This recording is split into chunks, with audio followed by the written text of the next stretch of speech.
ఆ ఫోటోలంతా ఆడవాళ్ళు చేసే ఫోటోలు పెట్టారు. దీనికి ఫుల్ స్టాప్ పెట్టాలి. ఇంటి పనులు కూడా 50% మగవాళ్ళు 50% ఆడవాళ్ళు చేసే ఫోటోలు పెట్టాలని మేము పుస్తకాలు కూడా మార్చే పరిస్థితి. ఇట్లా అనేక సంస్కరణలు మేము తీసుకొచ్చాం. గౌరవ ముఖ్యమంత్రి గారు గతంలోనే చెప్పారు, ప్రతి ఏటా డిఎస్సి మేము నిర్వహిస్తాం. నవంబర్లో మళ్ళీ టెట్ మేము పెడుతున్నాం.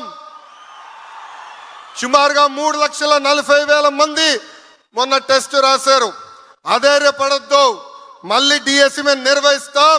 పారదర్శకంగా మళ్ళీ మేము వచ్చే సంవత్సరం డిఎస్సి ఓపెన్ చేస్తామని ఈ సభాముఖంగా తెలుపుతున్నాం.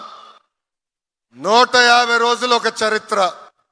Never before never after. మీ అందరి దయ వల్ల, ఆంధ్రుల ఆశీస్సుల వల్ల 3 తరాలు మా కుటుంబంలో డిఎస్సి నిర్వహించడానికి అవకాశం వచ్చింది. విశ్వవిఖ్యాత నడ సార్వభౌమ స్వర్గీయ శ్రీ నందమూరి తారక రామారావు గారు కానివ్వండి, గౌరవ ముఖ్యమంత్రి చంద్రబాబు నాయుడు గారు కానివ్వండి, విద్యాశాఖగా మీ లోకేష్, నాకు ఇంత అద్భుతమైన అవకాశం మీరందరూ నాకు ఇచ్చినందుకు చేతులెత్తి నమస్కరిస్తున్నా. నన్ను చిన్నప్పుడు చాలా గారాభంగా ఇంట్లో పెంచినవాడు, కానీ రాజకీయాల్లోకి వచ్చిన తర్వాత నాలో చాలా మార్పు వచ్చింది. 2019 ఎన్నికల్లో గౌరవ ముఖ్యమంత్రి గారు అన్నారు, నువ్వు ఎక్కడ పోటీ చేస్తావంటే మంగళగిరిలో పోటీ చేస్తా అన్నా. ఆయన అన్నాడు, ఎందుకు, ఎప్పుడు గెలవని నియోజకవర్గం కదా అని. అందుకే నేను పోటీ చేస్తాను సార్ అన్న. ఓడిపోయా. నా వల్ల గౌరవ ముఖ్యమంత్రి గారు అనేక అవమానాలు ఎదుర్కొన్నారు. కానీ ఒక పట్టుదలతో, ఒక కసితో నేను పనిచేసి తిరిగి అక్కడిని నేను గెలిచా. ఇది మీ అందరికి ఎందుకు చెప్తున్నానంటే, ఒక పట్టుదల, ఒక కమిట్మెంట్తో పనిచేయాలి. విద్యా వ్యవస్థలో మనం మార్పు తీసుకురావాలి. ఎంతసేపు Finland, Delhi model of education కాదు, ఆంధ్ర మోడల్ ఆఫ్ ఎడ్యుకేషన్ ప్రపంచానికి మొత్తం చూపించాల్సిన బాధ్యత మనందరిపైన ఉంది. గౌరవ ముఖ్యమంత్రి గారు అడిగారు, నీకు ఏ శాఖ కావాలంటే విద్యాశాఖ ఇవ్వండి అన్న. నీ వల్ల అవుతుందా?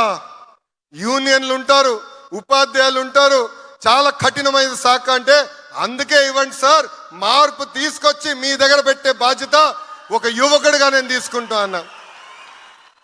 అందుకే ఇక్కడున్న ఉపాధ్యాయులందరినీ కోరుతున్నా, ఇంతేకాదు లైవ్ లో చూస్తున్న ఉపాధ్యాయులందరినీ కోరుతున్నా, రండి కలిసికట్టుగా పనిచేద్దాం. ప్రపంచానికి ఆంధ్ర మోడల్ ఆఫ్ ఎడ్యుకేషన్ ఏంటో చూపిద్దాం. 5 సంవత్సరాల్లో గ్యారంటీడ్ ఎఫ్ఎల్ఎన్ అందిద్దామని ఈ సభాముఖంగా మీ అందరు తెలుపుకుంటూ, ఉత్తమ ఉపాధ్యాయుల్ని గౌరవ ముఖ్యమంత్రి గారు నేను కోరుతున్నా, సార్ ఉత్తమ ఉపాధ్యాయుల్ని ఇతర దేశాలకు ఎక్స్పోజర్ విజిట్కి పంపించాలని నాలో కోరిక ఉంది. ఫిన్లాండ్, సింగపూర్ లాంటి దేశాలకు వెళ్ళి అక్కడ మెరుగైన విద్య ఎట్లా అందిస్తున్నారు, వాళ్ళ దగ్గర నుంచి మనం ఏం నేర్చుకోవచ్చు అనేది నాకు కోరిక ఉంది. మా ఉపాధ్యాయులందరూ కూడా కోరిక ఉంది. ఆ కోరిక మీరు తీరుస్తారని ఈ సభాముఖంగా గౌరవ ముఖ్యమంత్రి గారిని కోరుకుంటూ, నాకు ఇంత అద్భుతమైన అవకాశం ఇచ్చిన మీ అందరికీ పేరు పేరు నా హృదయపూర్వక ధన్యవాదాలు తెలుపుకుంటూ మీ అందరి దగ్గర నుంచి సెలవు తీసుకుంటున్నా.